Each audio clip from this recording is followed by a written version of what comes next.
Back to another Flutter tutorial. In this episode, we'll learn how to center our text using the center widget. Center widget allows you to center a widget inside of a space.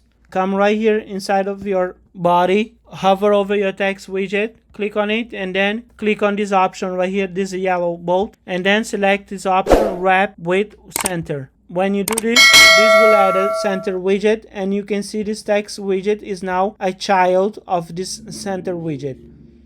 If you hover over it, we have a few properties for the width, the height, and we have right here the child. When you save it, you will see now your text is center. And if you use, instead of text alignment star, let's use center. This will center your widget vertically and horizontally in the middle of your page.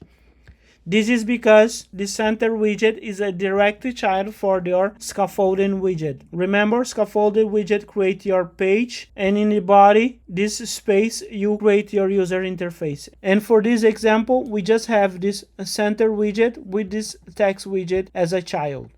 So this is how you can use center widget to center your widgets.